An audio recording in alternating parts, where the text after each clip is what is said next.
The alarm bells rang through the massive space station called Nexus Prime. Red lights flashed in every hallway as alien beings rushed toward the main council chamber. Something terrible was happening, and everyone could feel it in the air. Commander, Jake Morrison ran down the metal corridor, his boots making loud sounds on the floor. He was one of the last humans in this part of the galaxy. His great-great-grandfather had stayed behind when the rest of humanity disappeared 20,000 years ago. Nobody knew why they left or where they went. Jake pushed through the heavy doors into the council chamber. The room was huge, with seats arranged in circles going up to the ceiling. 12 different alien species had representatives here, and they were all talking at once, their voices mixed together in a noise that hurt his ears. "Silence," shouted Admiral Tom Bradley from the center of the room. He was a tall alien with blue skin and 4 arms. His voice was so loud that everyone stopped talking. "We have a serious problem." Jake found his seat next to Lisa Parker, a human woman, who studied old human artifacts for the government. She was the only other human on the station. Her face was white with fear as she stared at the big screen in front of them. "Show them what we found," Admiral Bradley said to his assistant. The screen lit up with numbers and charts that most people could not understand. But Jake could read them because he had military training. What he saw made his stomach feel sick. 3. Hours ago, our long-range sensors picked up something impossible, the Admiral said. A human ship is moving through hyperspace. The room exploded with noise again. Aliens jumped up from their seats, shouting in languages Jake did not know. Some were pointing at the screen. Others were talking into communication devices. "That cannot be real," yelled a creature that looked like a giant insect. "Humans have been gone for 20,000 years. The readings do not lie," Admiral Bradley replied. "But this ship is not using any technology we understand. It appears to be moving in and out of reality itself." Lisa grabbed Jake's arm. Her fingers were shaking. "Jake, look at those energy readings. That ship is moving faster than light, but it is not using hyperspace engines or quantum drives. How is that possible?" Jake studied the numbers on the screen. Lisa was right. The ship was traveling at incredible speed, but the energy signature was completely wrong. It was like the ship was barely there at all. "Where is it going?" asked another alien representative. Admiral Bradley pressed a button and a star map appeared on the screen. A red dot moved slowly across it, heading toward a specific area of space that everyone recognized. "Earth," Jake whispered. The word seemed to echo in the suddenly quiet room. Earth was the legendary homeworld of humans. It had been locked away behind government barriers for thousands of years. Nobody was allowed to go there. Most aliens thought it was just dead space now. An alien that looked like a walking tree stood up. Its voice sounded like wind through leaves. "Why would a human ship go to that dead system? There has been nothing there for 20,000 years. "We do not know," Admiral Bradley admitted. "But we must assume this ship has hostile intentions." Jake stood up, feeling angry. "Why do you think they are hostile? Maybe they are just coming home." "Because humans were dangerous," replied a short alien with gray skin and big black eyes. "Before they disappeared, they were the most unpredictable species in the galaxy. They created weapons we still do not understand. They started wars and ended them in ways that made no sense." "That is not true," Lisa said, also standing up. "Humans were explorers and inventors. They helped build this confederation." "They also nearly destroyed it twice," the gray alien shot back. "There are records of human ships that could destroy entire planets, weapons that could make stars explode. We were lucky when they disappeared." Jake felt his face getting hot with anger, but Admiral Bradley raised one of his 4 hands for silence. "We are not here to debate human history," the Admiral said. "We are here to decide what to do about this ship. Our military experts believe it poses a significant threat to Confederation space." "What kind of threat?" asked the tree-like alien. New voice spoke from the back of the room. "The ship appears to exist in multiple dimensions at the same time." Everyone turned to look at Dr. Amy Collins, a human scientist who had been studying the sensor data. She walked to the front of the room carrying a datapad. I have been analyzing the readings for the past 3 hours, she said. This ship is not just moving through normal space. It is phasing in and out of our reality. Sometimes our sensors can see it clearly and sometimes it almost disappears completely. What does that mean? Admiral Bradley asked. It means the ship can probably appear anywhere without warning, Dr. Collins explained. It could bypass our defenses, our shields, even our early warning systems. If the people on that ship wanted to attack us, we might never see them coming. The Cabri room fell silent again. Jake could hear the quiet hum of the space station's engines and the sound of his own heartbeat. How long until it reaches Earth? Admiral Bradley asked. Dr. Collins looked at her datapad. At its current speed, approximately 6 days. Then we have 6 days to decide what to do, the Admiral said. I am calling for an emergency session of the full Council. Every species in the Confederation needs to know about this. As the meeting broke up and aliens began to leave, Jake and Lisa stayed in their seats. They both stared at the screen, which still showed the red dot moving toward Earth.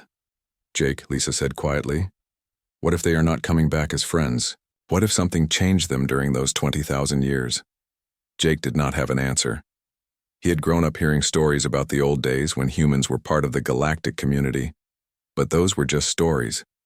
Nobody really knew what humans had been like back then, or why they had left so suddenly. We will find out soon enough, he said finally. On the screen, the red dot continued its steady journey toward the Forbidden System, carrying with it the return of humanity to a galaxy that had learned to live without them. 3 weeks had passed since the first alarm bells rang at Nexus Prime. Captain Ryan Walsh stood on the bridge of his warship, watching the stars through the main window. His ship was the largest in the Confederation fleet, but he felt very small. Right now, sir, we are getting strange readings again, said Lieutenant Ben Foster from his control station. The young officer had been tracking the mysterious human ship for days and he looked tired. Show me, Captain Walsh ordered. The main screen lit up with sensor data. The human ship appeared as a fuzzy outline that kept changing shape. Sometimes it looked solid, and sometimes it almost disappeared completely. It stopped moving, sir, Lieutenant Foster reported. The ship is just sitting there in empty space, about 2 light years from the Kepler system. Captain Walsh rubbed his chin. He had been chasing this ghost ship for weeks and it had never stopped before. Any response to our communication attempts? Nothing, sir. But wait. Lieutenant Foster pressed some buttons on his console. I am picking up a transmission. It is very weak, but it is definitely coming from the human ship. Put it on speakers. The bridge filled with static noise and then a voice came through. It was speaking in a language that sounded familiar but very old. Dr. Amy Collins rushed onto the bridge carrying her translation equipment. She had been working day and night to understand ancient human languages. Captain, I need to record this message. It might be important. The voice continued speaking for several minutes, then switched to another language, then another. Dr. Collins worked frantically with her computers, trying to translate the words. Can you understand any of it? Captain Walsh asked. Some parts, Dr. Collins said without looking up from her screen. The first language was ancient English, I think. The second sounded like Old Chinese. The third might have been Spanish. These are all very old human languages that died out thousands of years ago. The transmission suddenly stopped. The bridge became quiet except for the soft humming of the ship's engines. Did we lose the signal? Captain Walsh asked. No, sir, Lieutenant Foster replied. The human ship just stopped transmitting. Dr. Collins stood up from her computer station. Her face was pale and her hands were shaking slightly. Captain, I have translated most of the message. You need to hear this. She pressed a button on her device and her own voice began to speak the translation. The children of Earth return to find their galaxy changed. We seek audience with those who remember the old covenants. We come not as conquerors, but as those who have watched from the spaces between. The ancient enemy stirs, and the time of hiding is ending. Captain Walsh felt a chill run down his spine. Ancient enemy? What does that mean? I do not know, sir, Dr. Collins admitted. But there is more. The message also included coordinates for a meeting place. Where? The neutral zone near the Vega system. They want to meet with Confederation representatives in 48 hours. Captain Walsh activated his communication system. This is Captain Walsh to all fleet commanders. Change course immediately. Set heading for the Vega system, maximum speed.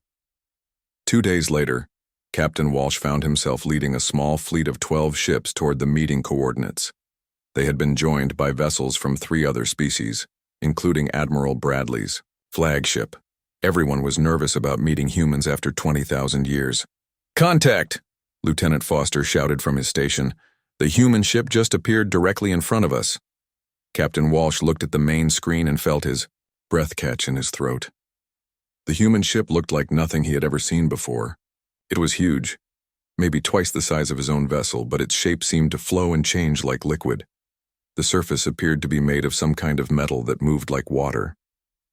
How did it get there so fast? Admiral Bradley's voice came through the communication system. Our sensors showed nothing, and then suddenly it was just there. "I do not know, Admiral," Captain Walsh replied. "Dr. Collins, are you seeing this?" "Yes, sir. The ship appears to be existing in multiple dimensions at the same time. That is why our sensors have trouble tracking it." Suddenly something small separated from the human ship. It was much smaller, about the size of a normal shuttlecraft. "Incoming vessel," Lieutenant Foster reported. "It is heading directly for our ship." "Raise shields," Captain Walsh ordered. "But do not target weapons. We are here to talk, not fight." The small craft approached slowly and carefully. As it got closer, they could see that it also had the same flowing liquid metal appearance as the larger ship. "They are requesting permission to dock," Lieutenant Foster said. Captain Walsh took a deep breath. "Grant permission.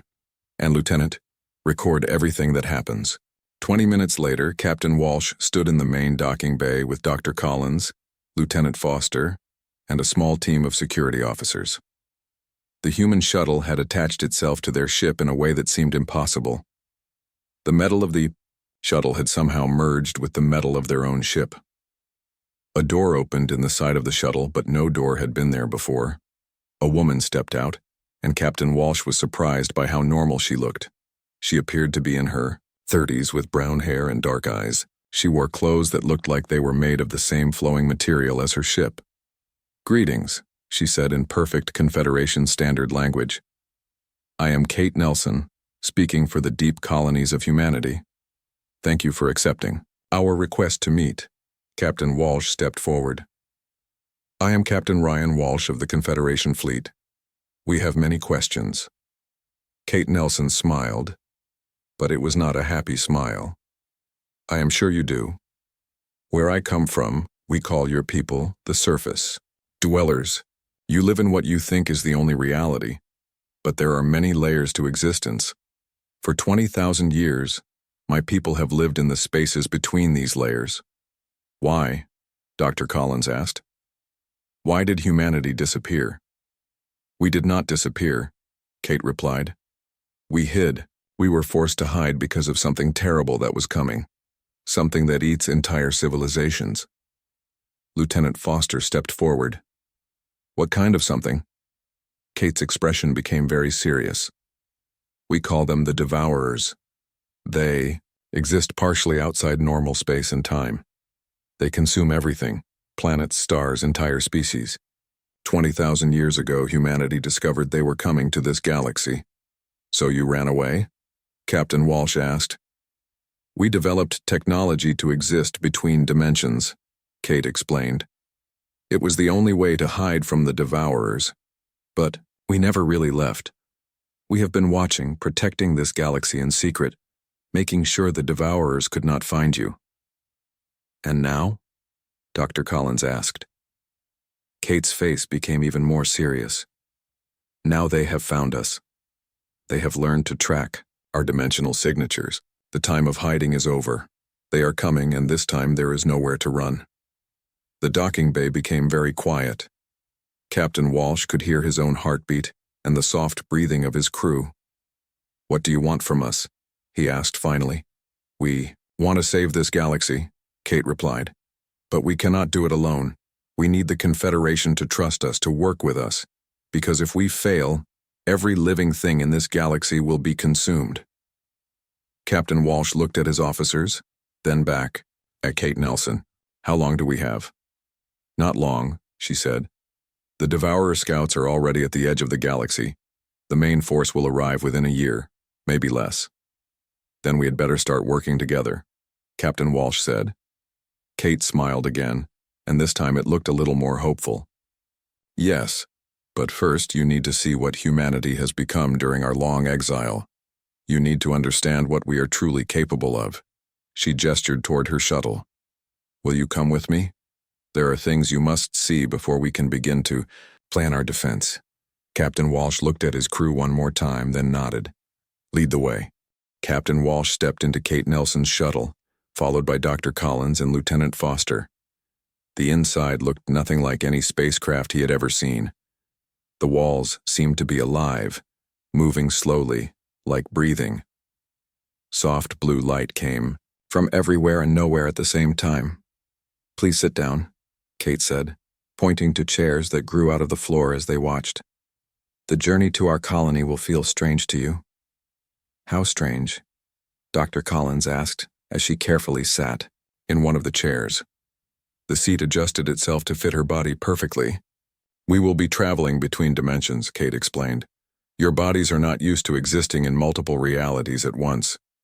You might feel sick or confused. Lieutenant Foster looked nervous. Is it dangerous? Not dangerous, but uncomfortable, Kate replied. She touched a wall panel that appeared under her hand. Beginning dimensional shift now.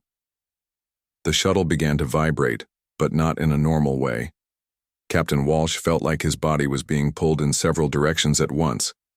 The walls around them became transparent and he could see space outside, but it was not normal space. Instead of black emptiness with stars, he saw layers of different realities stacked on top of each other like sheets of glass. What am I looking at? He asked, trying not to be sick. Multiple dimensions, Kate said. What you think of as reality is just one layer. There are hundreds of others, all existing in the same place but slightly apart from each other. Dr. Collins was staring out the transparent walls with wide eyes. This is incredible. How is any of this possible? 20,000 years of development, Kate replied. When humanity went into hiding, we had to learn to exist where the Devourers could not find us. We learned to live between the layers of reality. The strange journey lasted about an hour. When it ended, they were floating in space near what looked like a small moon. But as Captain Walsh looked closer, he realized it was not a moon at all. It was a massive city floating in space, with buildings that twisted and curved in impossible ways. Welcome to New Terra, Kate said. One of our smaller deep colonies. How many people live there? Lieutenant Foster asked. About 50 million, Kate replied casually. Captain Walsh almost choked. 50 million? How many colonies do you have? Several hundred. The total human population is now around 30 billion. Dr. Collins did quick math in her head. But when humanity disappeared, there were only about 12 billion humans in the entire galaxy. We live much longer now, Kate explained. The average human lifespan is about 800 years, and we learn to exist in multiple dimensions, so we need less physical space. The shuttle docked at a port that seemed to create itself as they approached. When they stepped out, Captain Walsh was amazed by what he saw. The colony looked like a city, but everything was different. Buildings grew like plants instead of being built with metal and stone. People walked on walls and ceilings, as easily as on floors. Some humans seemed to be in two places at the same time. Director Paul Evans is waiting to meet you, Kate said, leading them through streets that changed shape as they walked. They entered a large building that felt more like being inside a living tree than a normal structure. In the center was a man who appeared to be in his 40s, but his eyes looked much older. Welcome, surface dwellers, Director Evans said with a warm smile. I hope your journey was not too uncomfortable. Director Evans has been alive for over 600 years, Kate explained. He was one of the original planners of humanity's exodus. Captain Walsh stared at the man. You were there when humanity disappeared? I was young then, Director Evans replied. Only about 30 years old. I remember the fear when we first detected the Devourers approaching. We had maybe 50 years before they would reach the outer systems. What exactly are these Devourers? Dr. Collins asked. Director Evans gestured, and the air in front of them filled with images. They showed creatures that looked like living shadows with too many teeth and eyes that burned like stars. They exist partially outside normal space-time, Director Evans explained. They consume everything, matter, energy, even the fabric of reality itself. When they finish with a galaxy, nothing remains, not even empty space. Lieutenant Foster looked at the images with horror. How do you fight something like that? You do not fight them, Director Evans said. You hide from them, or you become something they cannot consume. Another person entered the room. She was a woman who looked to be about 50, but moved with confidence that suggested she was much older. This is Dr. Maya Thompson, Director Evans said. She helped develop our dimensional technology. Dr. Thompson shook hands with each of the visitors. I understand you want to know what humanity has become during our exile. Yes, Captain Walsh said. We need to understand what we are dealing with. Dr. Thompson smiled. Follow me. I will show you. She led them deeper into the building to a room filled with strange equipment. In the center was a large window looking out into space, but the view kept changing. Sometimes they could see normal stars, sometimes strange colored clouds, sometimes nothing at all. This is our reality monitor, Dr. Thompson explained. From here we can observe dozens of different dimensions at the same time. She pressed a button, and suddenly there were 5 Dr. Thompsons standing in the room. Each one looked slightly different, wearing different clothes or having different colored hair. I am communicating with versions of myself from parallel dimensions, she explained. This is how we share information and coordinate our efforts across multiple realities. Captain Walsh felt dizzy.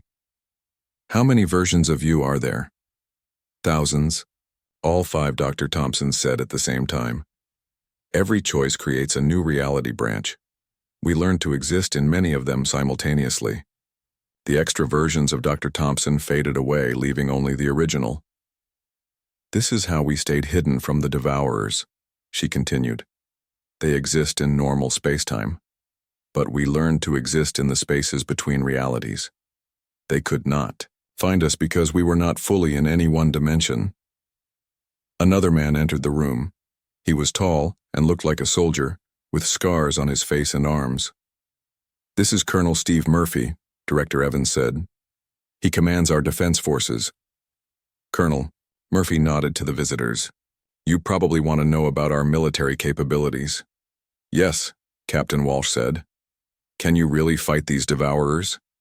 We can hurt them, Colonel Murphy replied. But we cannot defeat them alone. That is why we need the Confederation. He led them to another window, this one showing a view of space around the colony. At first, Captain Walsh saw nothing unusual. Then Colonel Murphy pressed a button. Suddenly, space filled with ships, hundreds of them, all with the same flowing organic design as Kate's shuttle. But these were much larger, some as big as small planets. Where did they come from? Lieutenant Foster asked in amazement. They were always there, Colonel Murphy explained, existing in parallel dimensions, invisible to normal sensors. This is just one small fleet. We have thousands of similar forces positioned throughout the galaxy. For 20,000 years we have been protecting you, Director Evans said. When the Devourers sent scouts, we redirected them away from inhabited systems. When they tried to establish forward bases, we destroyed them from dimensions they could not access. Dr. Collins looked overwhelmed. Why reveal yourselves now? Because the Devourers have evolved, Kate said sadly. They learned to track dimensional signatures. Our hiding places are no longer safe. They know we are here, and they are coming, in force. How long do we have? Captain Walsh asked. Colonel Murphy looked at his dimensional display. Our scouts report massive Devourer formations gathering at the edge of the galaxy. Based on their movement patterns, we estimate 6 months, before the main invasion begins. 6 months to prepare the entire Confederation? Lieutenant Foster said. That is impossible. Not impossible, Director Evans said. Difficult, but not impossible. We have spent 20,000 years preparing for this moment. We have weapons, strategies, and technology that can hurt the Devourers. But we need the Confederation's resources and manpower. What kind of help do you need? Captain Walsh asked. We need to upgrade every Confederation ship with basic dimensional phase generators, Dr. Thompson explained. Your weapons will be useless against Devourers unless they can strike across multiple dimensions. We need to evacuate civilian populations to protected dimensional pockets, Colonel Murphy added. The Devourers will target populated worlds first. And we need to unite every species in the galaxy under a single command structure, Director Evans said. This enemy cannot be defeated by individual nations or species. It will take everyone working together. Captain Walsh looked at his companions, then back at the humans. This is a lot to ask. Many species still remember the old fears about humanity. Then we will have to prove ourselves, Kate said. We will share our technology freely. We will place human forces under Confederation command if necessary. Whatever it takes to convince them.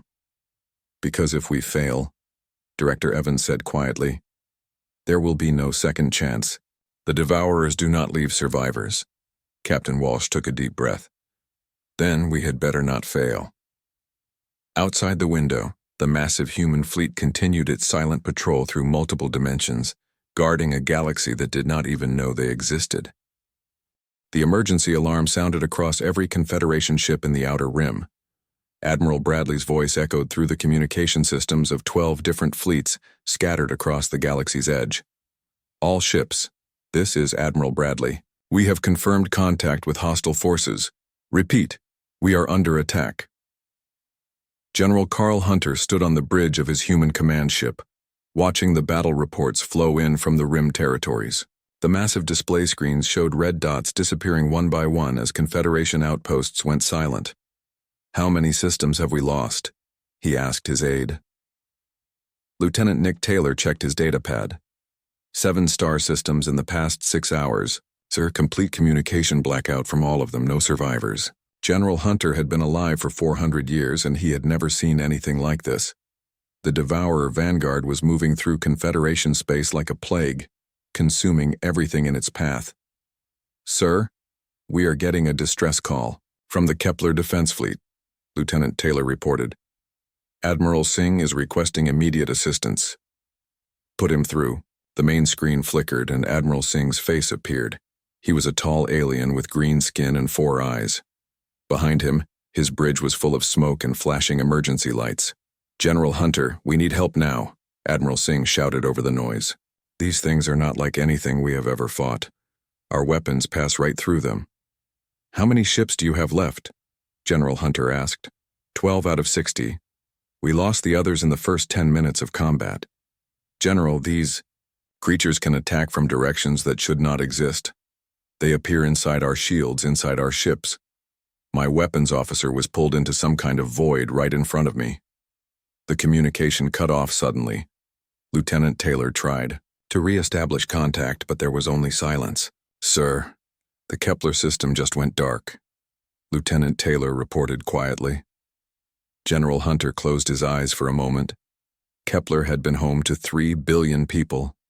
Now it was gone, consumed by entities that existed partially outside normal reality. Signal the fleet, he ordered. All human forces prepare for dimensional combat. We are going to show these surface dwellers how to fight Devourers.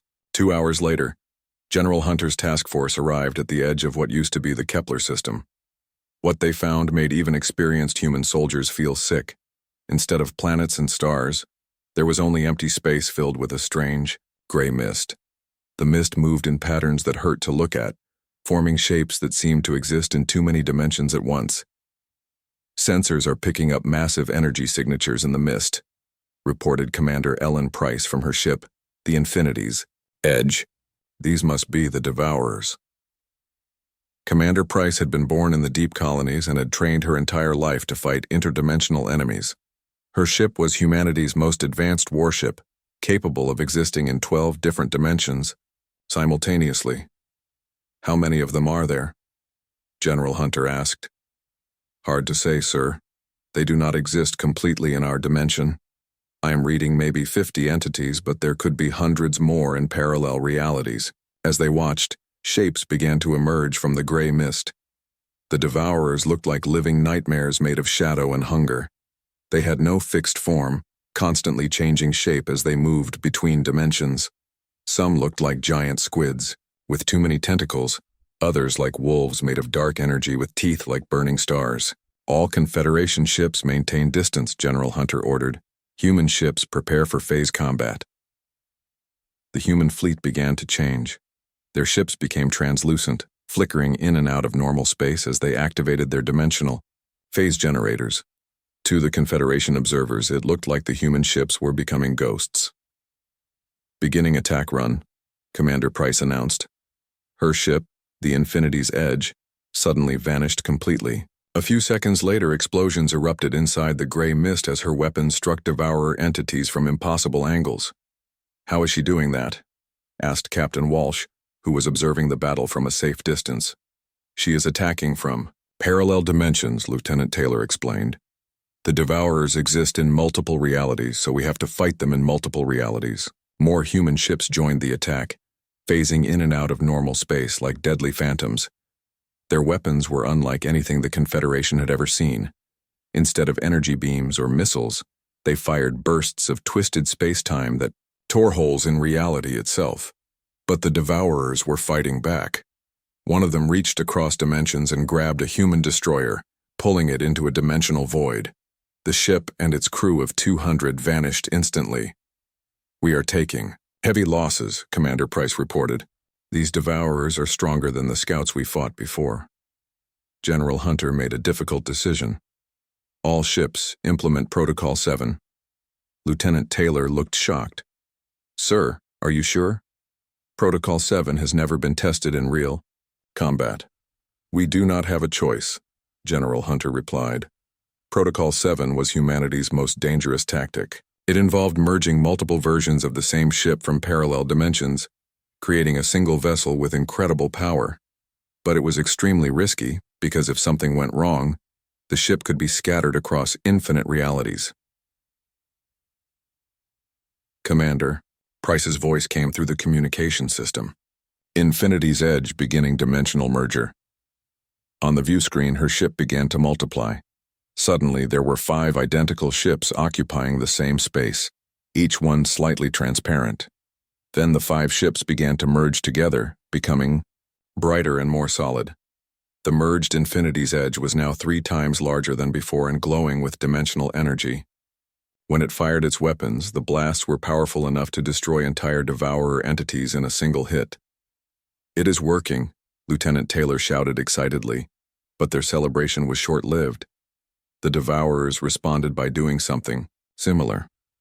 Several of the shadow creatures merged together, becoming a single massive entity that looked like a living black hole with burning red eyes. Sir, that thing is the size of a small moon, Commander Price reported, and it is heading directly for the Confederation observation fleet. The giant devourer moved faster than anything that size should be able to move. It reached across space with tentacles made of twisted reality, trying to grab Captain Walsh's ship. All Confederation ships retreat immediately, General Hunter ordered. But it was too late. The devourer's tentacles wrapped around 3 Confederation vessels and began pulling them toward its mouth, which was full of teeth made of collapsed stars. General Hunter made another desperate decision. All human ships focus fire on the large entity. Everything we have. 20 human warships phased into the same dimension and opened fire simultaneously. Their combined weapons struck the giant devourer with enough force to crack planets. The creature screamed, a sound that seemed to come from every dimension at once, but instead of dying, the devourer began to split apart. The massive entity divided into dozens of smaller ones, each still large enough to destroy a city. They learn and adapt, General Hunter said grimly. Just like the reports warned us. The battle continued for 6 more hours. The human fleet managed to destroy most of the Devourer vanguard, but at a terrible cost. They lost 8 ships and nearly 3,000 people. Commander Price's ship survived, but the dimensional merger had damaged her engines. Sir, we need to return to base for repairs. The Infinity's edge cannot maintain phase coherence much longer. As the human fleet retreated, Lieutenant Taylor compiled the battle reports. Sir, we managed to capture one of the smaller devourers. Our science teams might be able to learn something from it. Good, General Hunter said, because this was just the vanguard. Intelligence reports suggest the main devourer fleet is 1,000 times larger. Captain Walsh's voice came through the communication system. General Hunter, on behalf of the Confederation, I want to thank you. Without your intervention, we would have lost everything. Do not thank me yet, General, Hunter replied. This was just the beginning. The real war has not even started. On his tactical display, long-range sensors were detecting massive energy signatures at the edge of the galaxy. The main devourer invasion force was gathering, preparing to consume everything in its path. Lieutenant Nick Taylor looked at the sensor readings and felt his blood turn cold. Sir, how are we going to fight something that big? General Hunter looked at the young officer and tried to sound more confident than he felt. We are going to unite every species in this galaxy, upgrade every ship with dimensional technology, and make the devourers pay for every planet they try to take. And if that is not enough? General Hunter looked out at the empty space where the Kepler system used to be. Then we keep fighting until there is nothing left to fight for. Because surrender is not an option when the enemy wants to consume everything that has ever existed.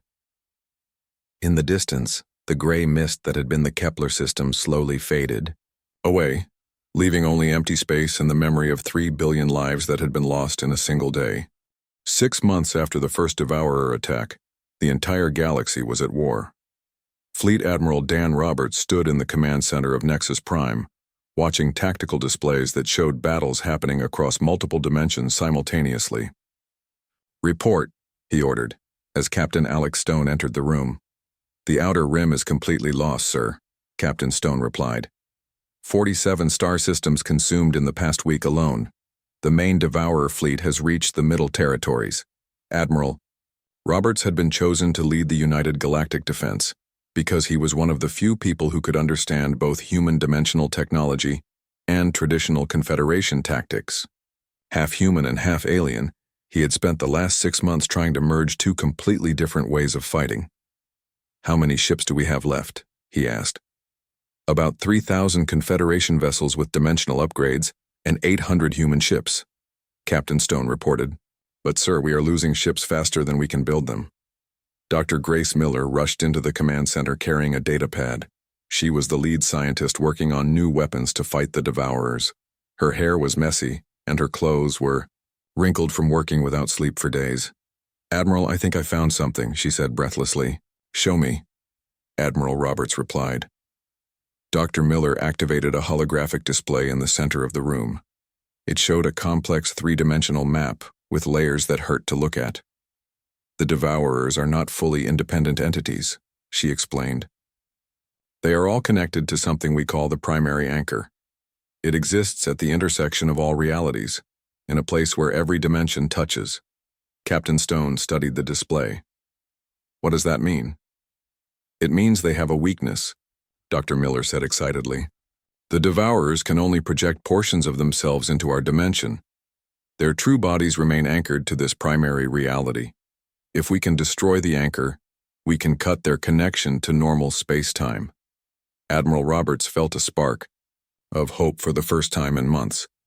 Can we reach this anchor? Theoretically, yes. But it would require a ship capable of navigating collapsed dimensions and surviving in the space between all realities. And someone would have to pilot it manually, because no computer can process that kind of multi-dimensional navigation. What kind of ship? Captain Stone asked. Dr. Miller looked nervous. We would need to modify the most advanced human vessel we have, something that can exist in at least 20 dimensions simultaneously. The journey would probably destroy the ship and kill anyone on board. A suicide mission, Admiral Roberts said quietly. Yes, sir, but it might be our only chance. At that moment, alarms began sounding throughout the command center. Lieutenant Ben Foster ran up to Admiral Roberts with a communication device. Sir, we are getting reports from the front lines. The Devourers have started a massive push toward the core systems. They will reach Earth and the Confederation capital within days. Admiral Roberts looked at the tactical display. Red symbols representing Devourer forces covered half the galaxy. The remaining green symbols showing Allied forces were scattered and outnumbered. Signal all fleet commanders, he ordered. We are implementing final protocol. Captain Stone looked shocked. Sir, final protocol will expose our civilian populations. The civilians are dead anyway if we lose, Admiral Roberts replied. At least this way they have a chance. Final protocol was humanity's last desperate strategy. It involved pulling entire star systems out of normal spacetime and hiding them in dimensional pockets. But doing so would leave the military forces with no safe bases and no way to retreat. Over the next 3 days, human ships began phasing populated worlds out of reality. Billions of people disappeared from normal space, hidden in dimensions, where the Devourers could not find them. But the energy required for such massive dimensional shifts left the human fleet exhausted and vulnerable. Sir, we are ready to attempt the anchor mission, Dr. Miller reported. Captain Stone has volunteered to pilot the modified ship. Admiral Roberts looked at the young pilot who had become like a son to him over the past months. Alex, you understand? This is a one-way trip? Yes, sir, Captain Stone replied. But if it works, everyone we saved will be able to come home. The modified ship was called the Reality Breaker. It looked nothing like a normal spacecraft. Instead, it appeared to be made of crystallized spacetime, with surfaces that reflected dimensions that did not exist. Just looking at it made people feel dizzy. The ship can exist in 24 dimensions simultaneously, Dr. Miller explained, as they walked toward the launch bay. But the strain on the pilot will be enormous. The human mind is not designed to perceive that many realities at once. Captain Stone climbed into the pilot seat, which was more like a connection pod that linked directly to his nervous system. How will I know when I reach the anchor? You will know, Dr. Miller said. It exists at the center of everything, the place where all possibilities meet. As the Reality Breaker prepared to launch, Admiral Roberts received reports from across the galaxy. The final battle was beginning everywhere at once. Human ships phased in and out of reality, fighting Devourers that existed in multiple dimensions. Confederation vessels with dimensional upgrades fired weapons that tore holes in spacetime itself, but they were still losing. For every Devourer they destroyed, 10 more appeared. Alex, you need to go now, Admiral Roberts said through the communication system. We cannot hold them much longer. The Reality Breaker activated its dimensional drives and vanished from normal space. Captain Stone found himself flying through layers of reality that no human had ever seen before. He passed through dimensions where time flowed backward, where space folded in impossible directions, where the laws of physics were completely different. The journey felt like it lasted forever, and no time at all. Captain Stone's mind struggled to process what he was seeing. Sometimes he existed in multiple realities simultaneously. Sometimes he was stretched across infinite dimensions. Finally, he reached the center. The primary anchor appeared as a massive structure made of crystallized possibility. It was beautiful and terrifying at the same time, spinning slowly in the space between all realities. I can see it, he reported back to Admiral Roberts. It is huge, bigger than a planet. Can you destroy it? Dr. Miller's voice asked. Captain Stone looked at his weapon systems. The Reality Breaker carried a single-dimensional collapse bomb, designed to create a chain reaction that would destroy the anchor, but using it would trap him at the center of a collapsing multi-dimensional structure. Yes, but I will not be able to get away in time. Back in normal space, Admiral Roberts watched as the Devourer forces suddenly stopped their advance. They seemed confused, unable to maintain their attacks, as their connection to the primary anchor weakened. All ships prepare for final assault, Admiral Roberts ordered. Alex is giving us our chance. At the center of all realities, Captain Stone activated the dimensional collapse bomb. The primary anchor began to crack and fracture as the weapon tore apart the fundamental structure holding it together. The explosion was unlike anything that had ever happened before. It created ripples that spread across every dimension simultaneously. Throughout the galaxy, Devourer entities suddenly began to fade as their connection to their primary reality was severed. But something unexpected happened. Instead of dying, in the explosion, Captain Stone found himself somehow absorbed into the dimensional structure itself. He became part of the space between realities, existing everywhere and nowhere at once. "Alex, can you hear me?" Admiral Roberts called through the communication system. "I can hear everything," came the reply, but the voice sounded different now. It seemed to come from every dimension at once. "The anchor is destroyed. The devourers are cut off from our reality. They are retreating to the deepest layers of existence." Across the galaxy, the remaining devourer forces began to fade away like nightmares disappearing at dawn. The war was over. Over the following months, the hidden populations were brought back from their dimensional hiding places. Earth was restored to normal space-time, along with hundreds of other worlds. The galaxy began to rebuild. Jake Morrison, now serving as the first human ambassador to the reformed Galactic Union, stood on the observation deck of a new space station orbiting Earth. Lisa Parker joined him, carrying a data pad with reports from exploration teams. "We found them," she said with a smile. 17 more human colonies scattered throughout the galaxy, populations that had been hiding in dimensional pockets for thousands of years. "And Captain Stone?" Jake asked. Lisa's expression became more serious. "He still exists, but not in any way we can understand. Our scientists say he has become part of the dimensional barrier itself. He is protecting the galaxy from threats that exist outside normal reality." They looked out at Earth, where new cities were being built with technology that combined human dimensional science with Confederation engineering. Human ships patrolled the space around the planet, but they were no longer hiding. They were guardians, protecting a galaxy that had learned to work together. "Do you think they will come back?" Jake asked. "The devourers?" "Maybe," Lisa replied. "But if they do, they will find a galaxy that is ready for them. Humans and aliens working together, with technology that can fight in any dimension. In the space between reality,